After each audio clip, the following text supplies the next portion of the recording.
La pandemia ha provocado que el Estado mueva ingentes cantidades de recursos, tanto a los gobiernos locales como a los gobiernos regionales, y se adjudique a través de los ministerios también recursos para el gobierno central, para atender la pandemia. Pero ¿cómo va la ejecución? ¿Cómo va la ejecución de ese presupuesto adicional que se ha destinado para la atención de la emergencia? En los tres planos de los que hemos hablado, en los gobiernos locales, en los gobiernos regionales y a través del gobierno central. Tengo algunas cifras. 68,1% es la ejecución, el avance del presupuesto del gobierno central. Es el que más ha gastado. 39,5% es el nivel de gasto, de avance en el gasto de los gobiernos regionales, y de los gobiernos locales 66,7%. Los que van más rezagados son los gobiernos regionales y por bastante. De este tema vamos a hablar y lo vamos a analizar con César Fuentes, que es director de la Maestría de Gestión Pública de SAN. César, ¿cómo estás? Muy buenas tardes.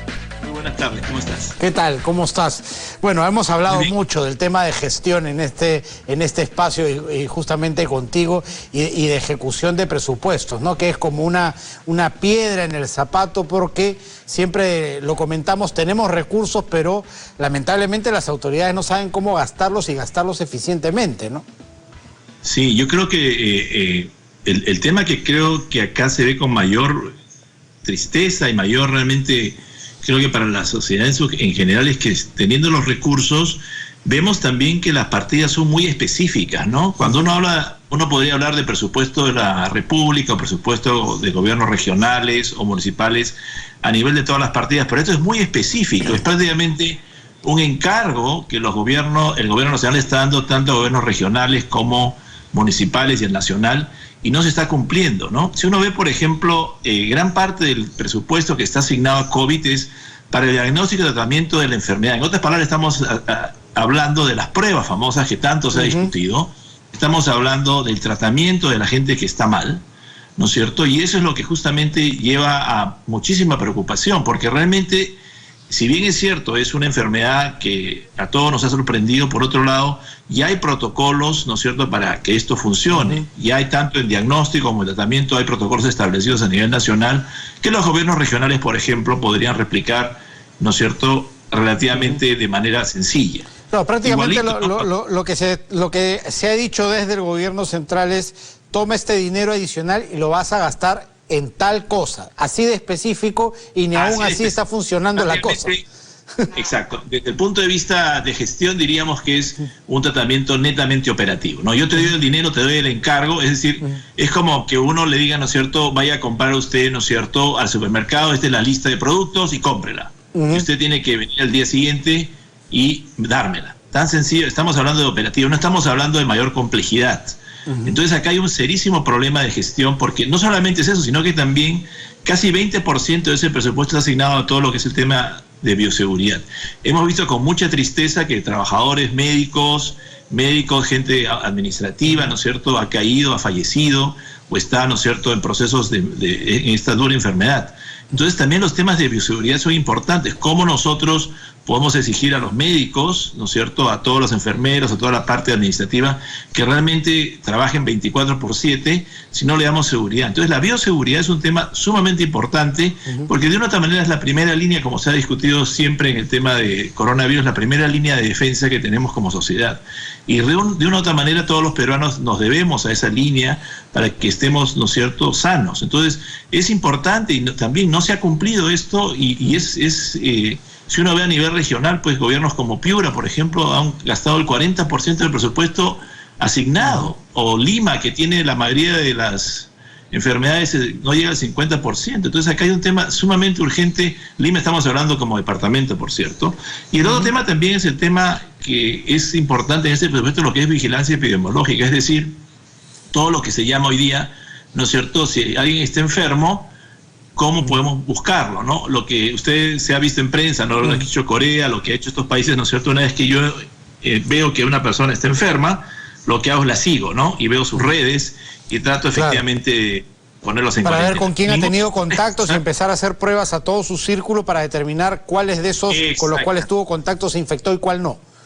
Eso es básicamente. Esto es una cosa muy fina, pero hay que hacerla, ¿no es cierto? Más todavía cuando nosotros sabemos en el Perú que los focos de contagio ya se han establecido, ¿no? Fundamentalmente han sido los mercados, las paradistas en todo el Perú y el transporte público. Entonces yo creo que está bastante bien acotado y a nivel regional creo que también, ¿no? Cada gobierno regional sabe dónde están sus paradistas, sabe dónde están los núcleos, ¿no es cierto?, de concentración de transporte público. Es decir, yo creo que acá hay lamentablemente un tema de falta de gestión, como hemos dicho repetidas veces, pero más todavía aún por la urgencia, ¿no? Es decir, yo creo que hoy día, si no hay gestores, es necesario, pues, primero tercerizarlos, realmente buscar salidas ingeniosas para un tema que realmente es tan diríamos, tan devastador que puede ser, pues, para una familia peruana la pérdida de un ser querido, ¿no? Y creo que creo que esta dimensión familiar no se está viendo en el Perú, ¿no? Es decir, yo creo que estamos pensando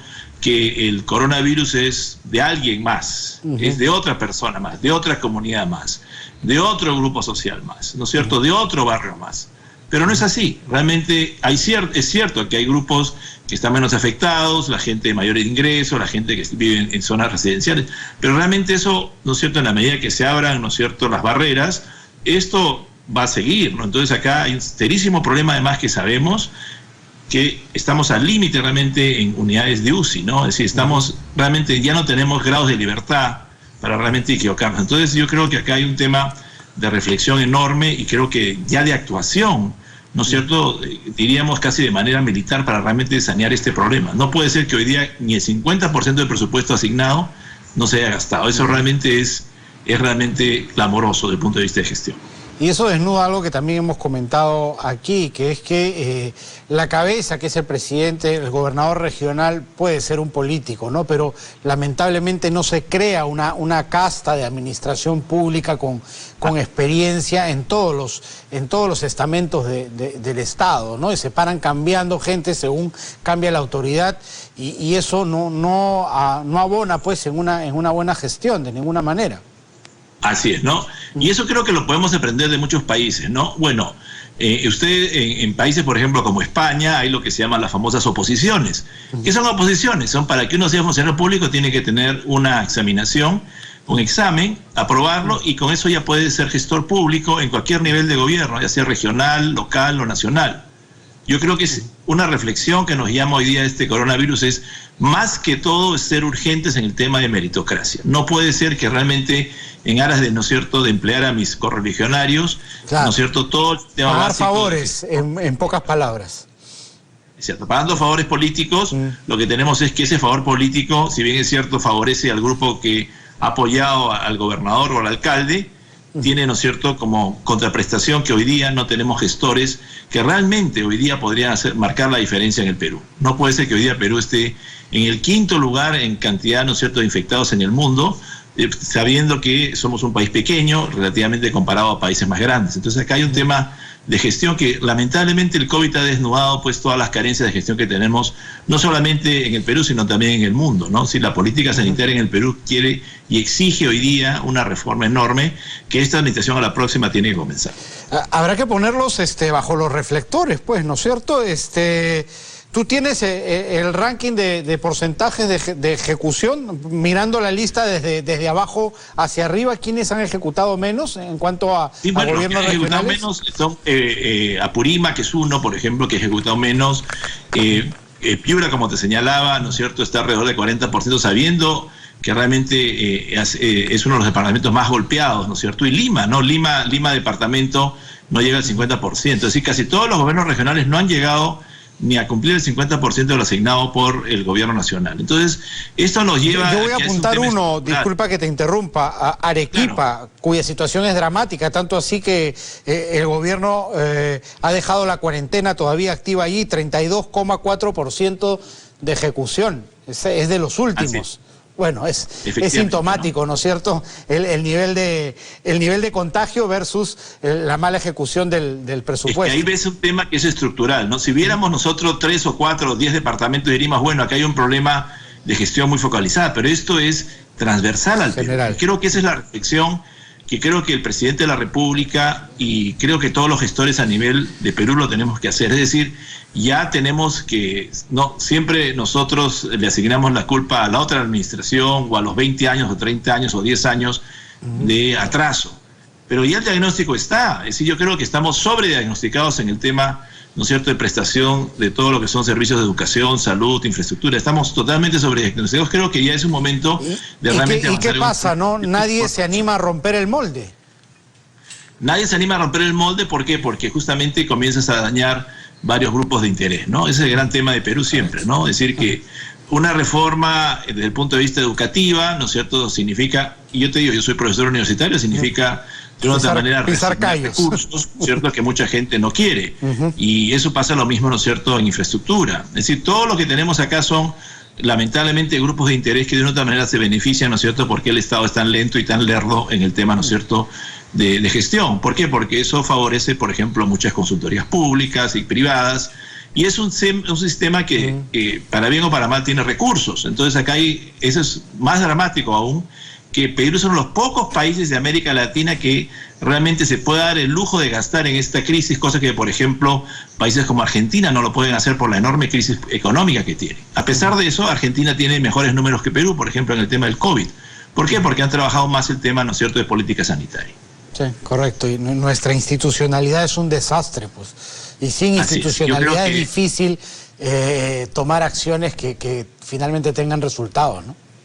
Así es. Y esa institucionalidad se funda, pues, primero en que tengamos una meritocracia, que tengamos buenos sueldos para los funcionarios públicos, que tengamos una línea de carrera para el funcionario público, que tenemos estas oposiciones, que tengamos concursos públicos donde poco a poco generemos, esta palabra casta suena dura, ¿no?, pero realmente una generación de gestores públicos que trasciendan a la administración de un gobierno o de otro, y que realmente le dan a los peruanos la confianza en el Estado, que no la tienen. Y ese es el tema de ciudadanía pasa por una doble entrega, ¿no? Por un lado, el Estado da servicios y da seguridad, y el ciudadano también tiene que respetar estos derechos. Pero ese acuerdo en el Perú lamentablemente está trunco, ¿no? Entonces vemos ahora, lamentablemente, esta cultura combi que emerge, pues, cada vez que pasan estas situaciones, ¿no? Que realmente los ciudadanos no siguen las líneas, no siguen, ¿no es cierto?, las indicaciones de distanciamiento social.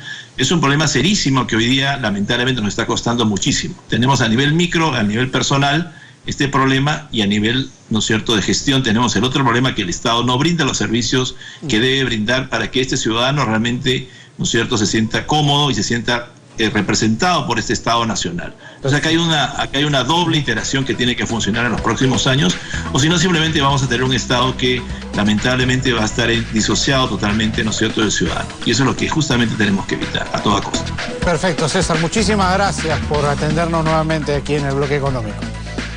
César Fuentes, director de la Maestría de Gestión Pública de SAN, analizando esta situación. Mientras que no tengamos instituciones sólidas, fuertes, seguiremos siendo un país que pinta más a inviable que a desarrollado. Cerramos nuestro Bloque Económico.